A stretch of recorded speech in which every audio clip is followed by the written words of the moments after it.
Welcome to GAC Time, where we discuss all things General Hospital. So put your feet up, get your teacups, get your snacks, and let's begin.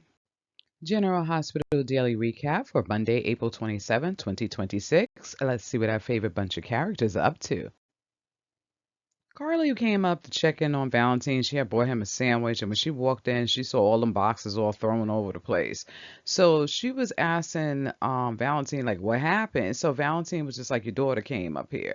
But she was like, well, did y'all have a fight or something like that? And he was like, no, some information that she brought kind of made him upset. So it's the whole thing about Anna.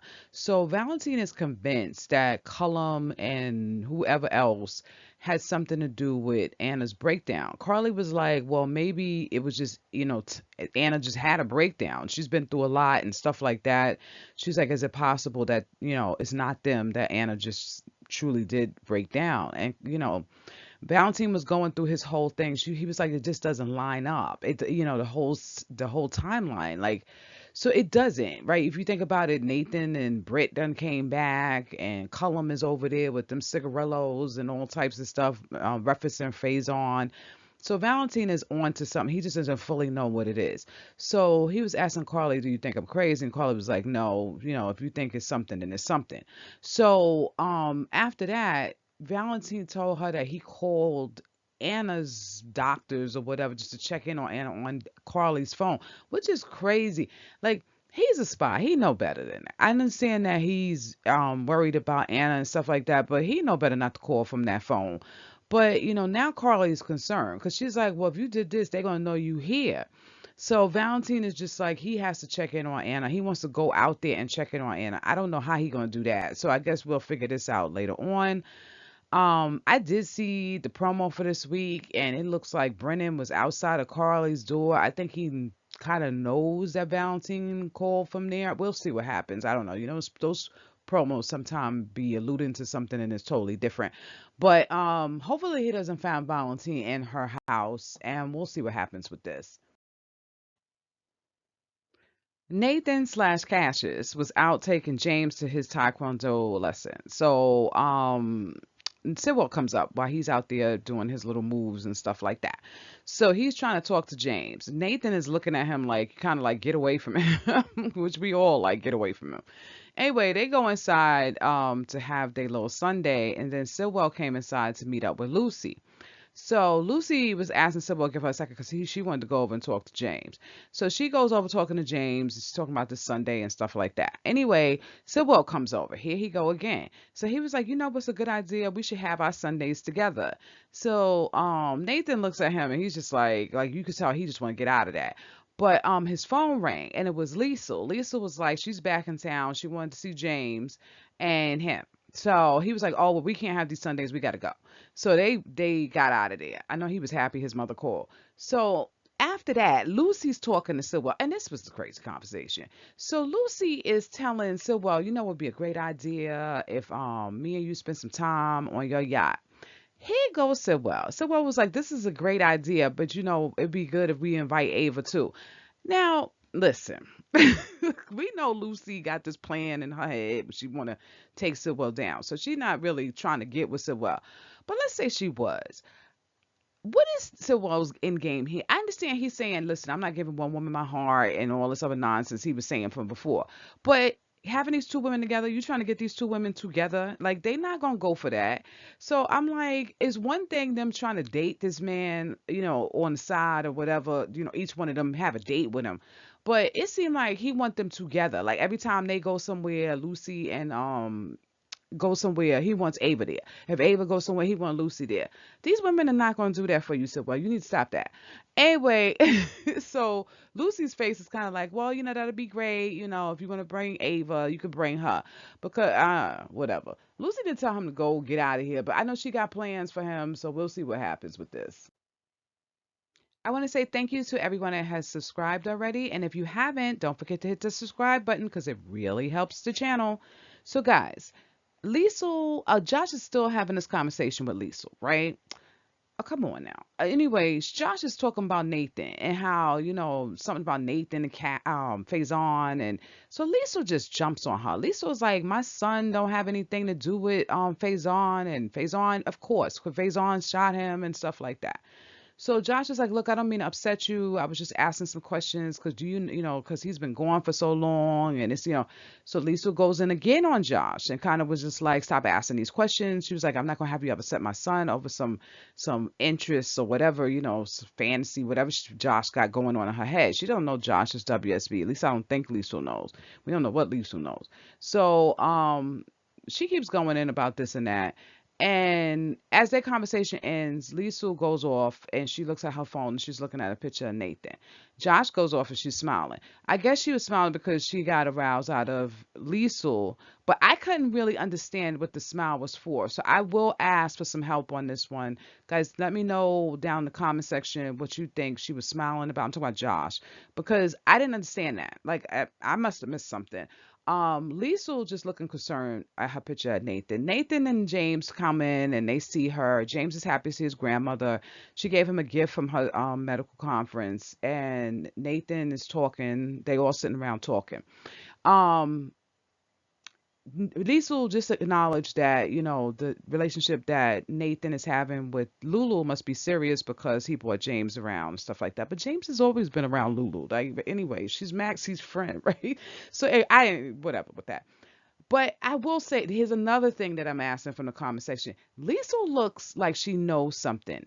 Either she has the feeling how Maxie had is something is off about Nathan, that he's not really her Nathan, or Liesl know more because she's involved with something that's going on in that whole situation.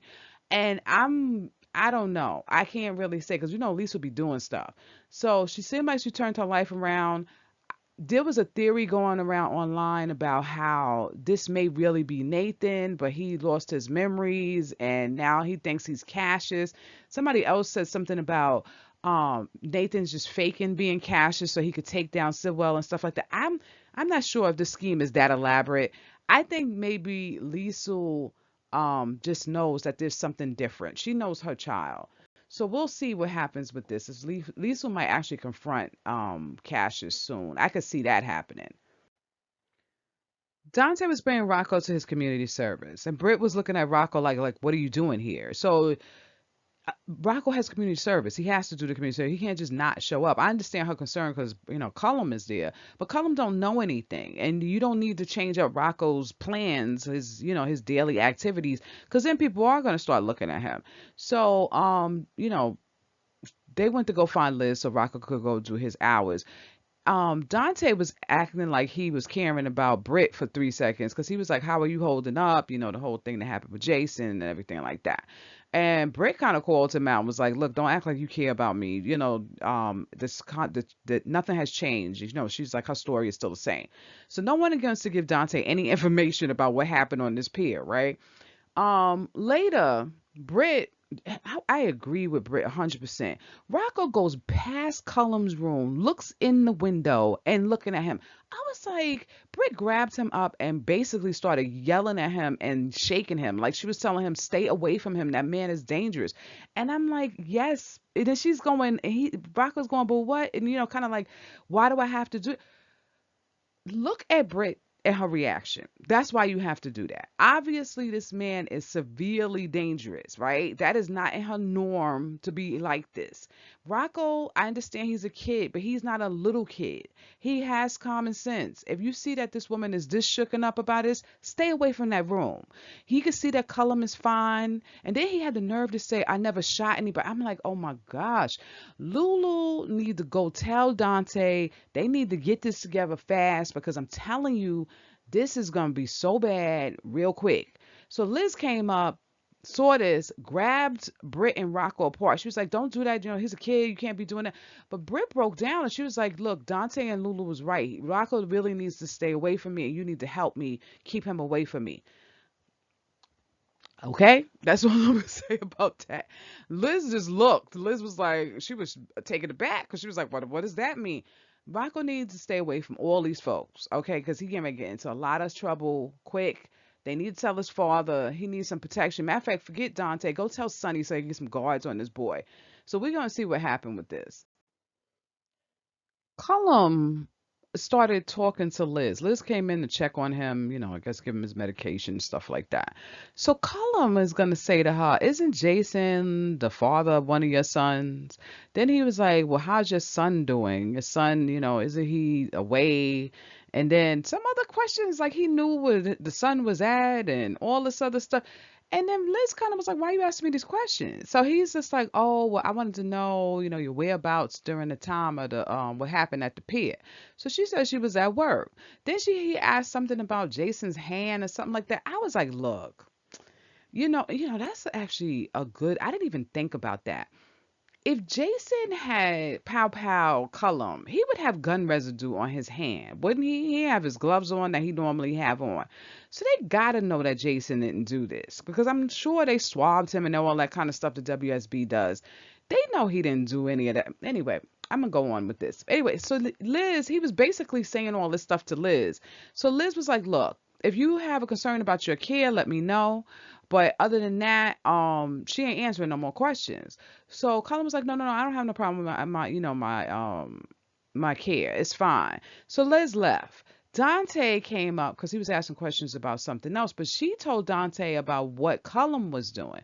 So Dante was telling to Liz that, the whole thing seemed wrong. Like, that's not Jason's MO. Like, he wouldn't have done that way.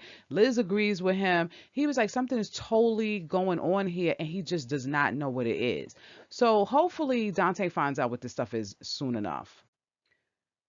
Dante called Josh on her WSB connection because I forgot that Dante had saw her at that airport putting that bug or whatever she did when she first started. Josh came in asking him some questions about the investigation. Now, her mother's upset about Jason. Does he know anything? He said, no, we don't know nothing, but your WSB connections should let you know something. So she was trying to play it off at first, and then he told her how he saw her on that video. So Josh was like, did you tell anybody? And he's like, no. But he did tell Josh, look, if you come in here looking for information, you got to share some information. And Josh was like, well, I'll keep that in mind next time. And he left. Dante called and was just like, you know what? He's going to pull all of that stuff from the pier, all that evidence and stuff, because he's going to try to put this stuff together himself. Now, one thing I don't agree with, I think Josh should have told Dante what she knows so far. She didn't tell him nothing. And this is the problem that's going on. Everybody's doing their own little thing. If they start putting stuff together, people could start getting some things going, all right? But of course, she didn't say nothing. She just left. Whatever. Lucy came in and now she realizes that Ethan is back in town. So they had their little words together, Ethan giving out his little compliments to Lucy. And then Lucy asking she speak to Sonny on her own. So she's telling Sonny that she going after Sidwell. She going back into her plan because she back and she can ready to do what she got to do. Lucy need to go sit down. That man is no one to play with. She need to leave Sidwell alone. Let Sonny and them handle that. Sonny was like, look, if you're going to go do it, do it. But he's like, I'm not going to condone it. I'm not going to, support that. I think you shouldn't do it. But Lucy said she doing it and she went on about her way. Lucy needs to stop it. But Ethan and Sonny got to talking and Ethan wants to take Sidwell out. And he's just like, look, for his mother, what he did to his mother and stuff like that.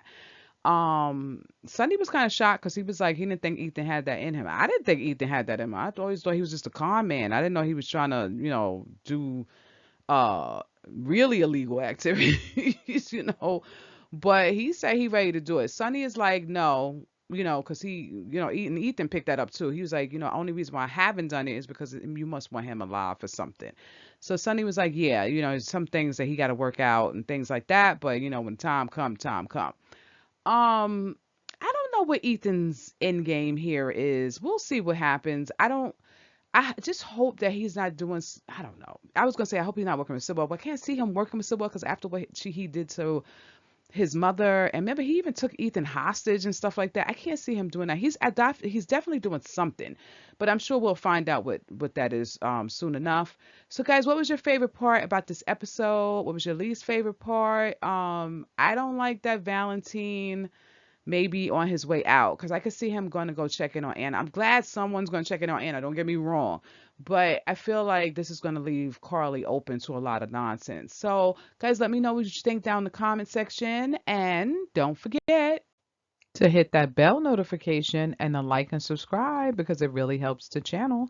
And thank you for joining us again at GHT Time. Till next time, bye.